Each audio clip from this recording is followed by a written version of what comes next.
విశాఖ జిల్లా పెందుర్తి సంవత్సర కాలంలో 229 కోట్లతో పెందుర్తి నియోజకవర్గం అభివృద్ధి కార్యక్రమాలు చేపట్టారు. అభివృద్ధి కార్యక్రమాల్లో పాల్గొన్న పంచకాల పెందుర్తి నియోజకవర్గం పిడగాడి గ్రామంలో 1,50,00,000 రూపాయల అభివృద్ధి చేసిన రోడ్లు, కాలువలు, మంచినీటి కుళాయిలు ప్రారంభోత్సవం పాల్గొన్న పెందుర్తి నియోజకవర్గ శాసనసభ్యులు పంచకర్ల రమేష్.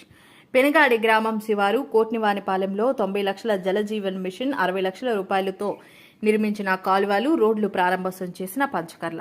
ఈ సందర్భంగా రమేష్ బాబు మాట్లాడుతూ ఎన్నికల్లో ఇచ్చిన హామీ ప్రకారం సంవత్సరం కాలంలోనే 229 కోట్లతోనే నియోజకవర్గంలో పలు అభివృద్ధి కార్యక్రమాలు చేపట్టడం, గత ప్రభుత్వ హయాంలో జరిగిన రోడ్డు పనులన్నీ కూడా ఏర్పడిన తర్వాత గ్రామాల్లో రోడ్డు వేషం, మంచినీటికి ఇబ్బంది పడుతున్న కాలనీ వాసులకు జలజీవన్ సుందర మంచినీటి అందించామన్నారు.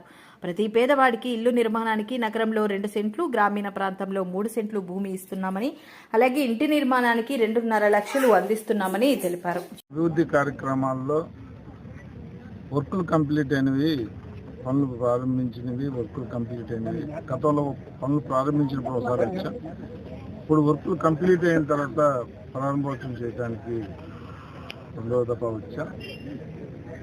ఏదైనా పేదలకి వాళ్ళ చిరకాల వాంచి తీర్చినప్పుడే ఏ రాజకీయ నాయకుడికైనా ఆనందం, తృప్తి.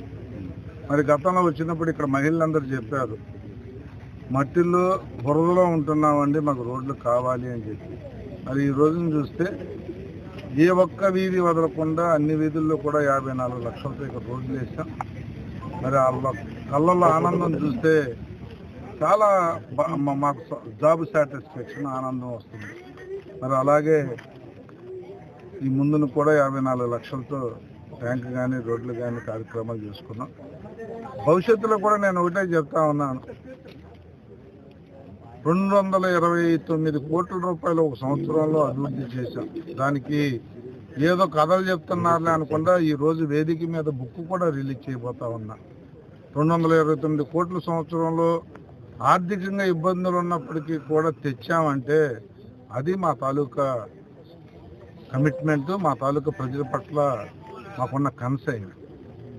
దాన్ని గుర్తించమని చెప్పి కోరుతూ, అనునిత్యం కూడా మరి ఇక్కడ ప్రజలు కూడా కొన్ని పాస్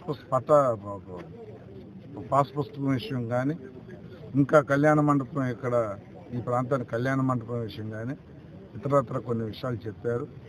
కొంత పెన్షన్లు, ఒకరిద్దరు పెన్షన్లు తీసేశారని కానీ, ఒకరిద్దరు ఇల్లు లేవని కానీ నేను మీడియా ద్వారా చెప్పాను, మళ్ళీ చెప్పి అనేక సార్లు పేపర్లో కూడా రాయించాను. కొత్తగా పెన్షన్లు, ఇల్లు, రేషన్ కార్డులు ఇస్తున్నాం, మీరు బుక్ చేసుకోండి అని చెప్పి. తప్పకుండా రాబోయే 1 ఇయర్లో శాచ్యులేషన్ మోడ్లో అందరికీ కూడా అన్నీ ఇస్తా. కొత్తగా ఇల్లు పెట్టుకున్న వాళ్ళకి ఇంకొక శుభవార్త ఏమిటి అంటే, గతంలో జగనన్న కాలనీలు అని చెప్పి 1 సెంటు భూమి ఇచ్చినాయి, ఇప్పుడు నగరాల్లో 2 సెంట్లు, విలేజ్లో 3 సెంట్లు చేశాం.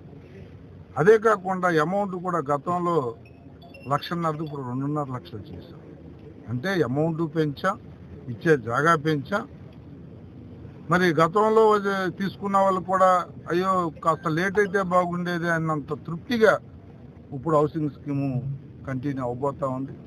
అందరూ లబ్ధిదారులు కావాలి, అందరికీ అన్నీ అందాలనేది ఈ ఎన్డీఏ కూటమి ప్రభుత్వం యొక్క సంకల్పం. మేము కూడా కమిట్మెంట్తో పనిచేస్తా ఉన్నాం. పేదల కళ్ళల్లో ఆనందం చూడాలని ఒక ఆలోచనతో ముందుకెళ్తా ఉన్నాం. అందరికీ అన్ని విధాలా కూడా, అన్ని ప్రాంతాలని కూడా చూసుకుంటాం, చేస్తామని చెప్పి మాట్లాడుతాం.